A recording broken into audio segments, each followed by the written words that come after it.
Hi, I'm Dr. Olga Pinkston, a board-certified rheumatologist and the host of the Mind Your Fibro podcast. This podcast is dedicated to fibromyalgia. I discuss up-to-date information about fibro, its treatment, the biology and psychology of the fibromyalgia. I cover the pain science education, the complementary and alternative methods available to you now to improve your symptoms. There are a lot of things that influence development of fibromyalgia, trigger fibro flares, and produce other symptoms like IBS or irritable bowel syndrome, depression, and anxiety, and none of them are your fault. In the Mind Your Fibro podcast, you will learn how and why fibro develops, how chronic pain changes your brain, and most importantly, that you're not alone in the struggle, that fibro is real, and how to not let fibro control your life. This podcast provides information only and does not provide any medical or psychological services or advice. Well, welcome back to Mind Your Fibro podcast, episode 34. Today we're talking about living in survival mode. When I talk about the survival mode, I refer to your nervous system's fight or flight responses, trying to survive an attack or threat. This mode involves the release of stress hormones in activating our stress response systems, the sympathetic and parasympathetic branches of the autonomic nervous system.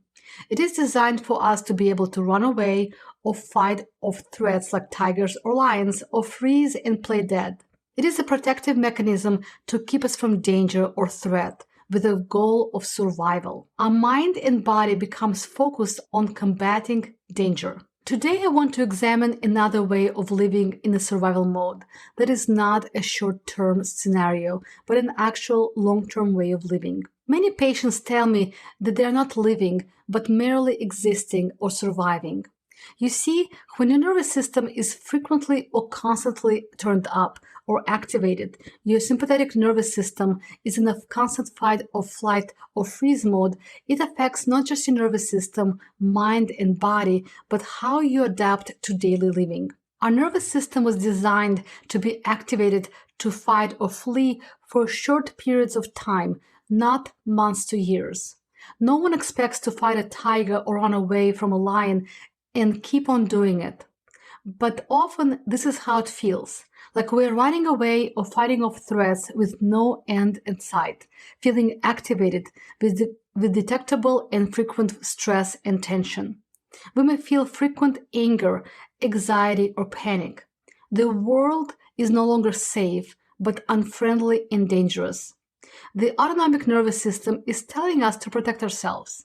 Defensive behaviors, manifested in various ways, keep recurring and become habitual. When the sympathetic branch cannot avoid the threat or simply overwhelmed by stimuli, the autonomic nervous system shuts the body down, self-preservation through energy conservation. We become frozen, avoidant, and immobilized, as in our oldest reptilian method of defense. We shut down, avoid, withdraw, and it does not simply apply to our nervous system, but also maybe in our way of living. Many adopt the two ways of surviving in their daily lives. They either feel like they're constantly running away or fighting, trying to survive by activating and mobilizing all their resources, or they shut down, lay low, and do nothing, feeling immobilized and avoiding activities. You may feel overwhelmed, overstimulated, or in a threat, or the opposite, feel unmotivated and do nothing. We often see it in the pushing and crashing behaviors, feeling overwhelmed or anxious, doing things that need to be done just to stop and withdraw from activities, spending time in bed, avoiding everything and everyone. Many people do not recognize this pattern of living, but there are signs that you may be living in a survival mode. When you are in survival mode, you're just trying to get through the day. There is not much planning. It is often just about how to get through the next 24 hours. You may live in the Monday-Friday mode, barely surviving the week and crashing on a weekend. When you're stuck in survival mode, you may feel like you never dig yourself out of the hole of things that accumulate. You may tend to procrastinate, extend deadlines, and feel that you are constantly lacking resources. This often leads to a feeling of urgency. Everything becomes urgent, and you feel easily overwhelmed, living in a constant crisis mode. The stress of feeling behind leads you to be reactive, not proactive. You can't plan, dream, or have long-term goals. You may bounce from reaction to reaction. Your goal may be to avoid a terrible day. It may be to avoid a terrible day in terms of consequences of your actions or avoid terrible pain from too much action. But it does not matter what you do. It often feels too risky. It will cost too much in terms of pain, energy, or poor or insufficient sleep. Everything may feel exaggerated. Everything matters way too much. There is no margin for error. Our survival brain reacts impulsively to maintain self-preservation. It tells us that using executive functioning skills, your higher functioning brain or the brain's cortex will take too much time to process the information and that safety cannot be guaranteed. The survival brain is trying to keep us alive, but it can make everything feel much more difficult. So living this way may gradually lead to a lack of focus and brain fog. You may have trouble finishing one activity in a focused manner or the way you used to do it. Your memory may change. It is hard to remember things when your brain is constantly looking for protection, and the brain is constantly multitasking, resulting in not doing anything well. You may feel exhausted and fatigued. Both your mind and body are using way too much energy to do basic things. And even when you rest or in bed, your activated nervous system state uses energy. Emotional reactivity is often a symptom of burnout or survival mode. You may be more upset at things you would not normally react to, feeling more grumpy, mean, or tearful. You may also be more impulsive, hard to control impulses like cravings, urges leading to overeating, overdrinking, or overspending, and engaging in activities that buffer your emotions, like watching too much TV or doing too much social media. Passive activities like TV watching or social media can be activities of immobilization, withdrawal from life, or avoidance. These activities feel safer and less taxing, but also become a form of dependency as they numb your negative thinking and pain. You may also find yourself forgetting or avoiding doing basic things, like basic self-care, like brushing teeth, taking medications, fixing healthy meals, or exercising. If your brain thinks you are in danger, do you think it will focus on grooming and long-term goals? Of course not. It is actively trying to survive. So what is the opposite of survival living?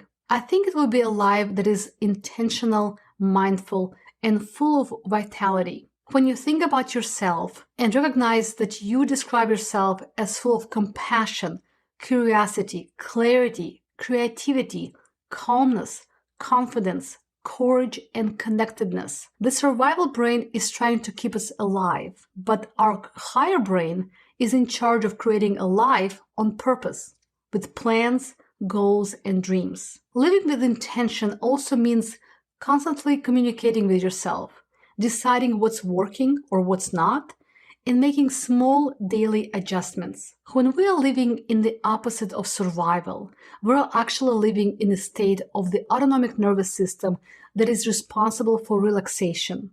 Your parasympathetic nervous system is a network of nerves that relaxes your body after periods of stress and danger. It also helps run life-sustaining processes like digestion during the times when you feel safe and relaxed. The ventral or front side of the vagus nerve responds to cues of safety in our environment and interactions. It supports feeling of physical safety and being safely emotionally connected to others in our social environment. In this state, we can feel safe, calm, connected, and engaged.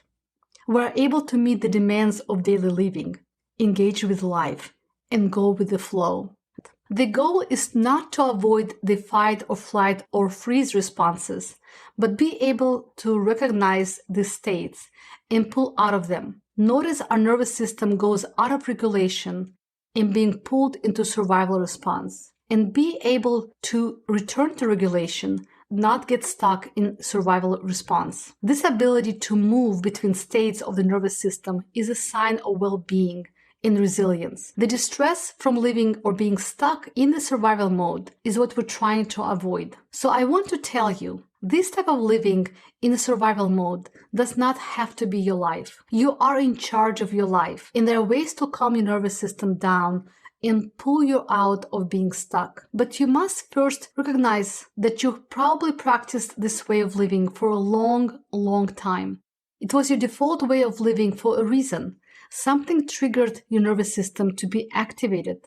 But after living this way for a long time, it is the only way your brain and your body knows how to live. What you practice makes it stronger. So awareness is the first step towards change. Paying attention to how you're living and wanting to change is the first step. Start being aware. I will examine the available tools for exploring your nervous system and steps of regulation in future podcast episodes and during my educational workshop I'm hosting in September 2022. You can sign up for my newsletter to get updates on upcoming training and podcast episodes on my website, roomcoach.com. It's RHEUMCOACH.com. You can also find the link in the show notes.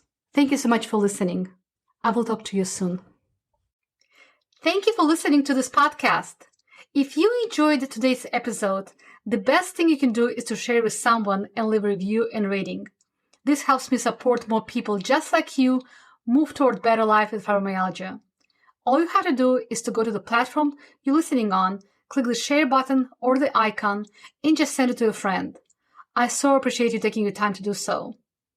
Make sure you sign up or subscribe to this podcast so you can get the most up-to-date information in the new episodes. Thanks for joining me today, and I will see you next week. And don't forget to mind your fibro. Disclaimer, this podcast provides information only and does not provide any medical or psychological services or advice. None of the content on this podcast prevents, cures, or treats any medical or mental condition.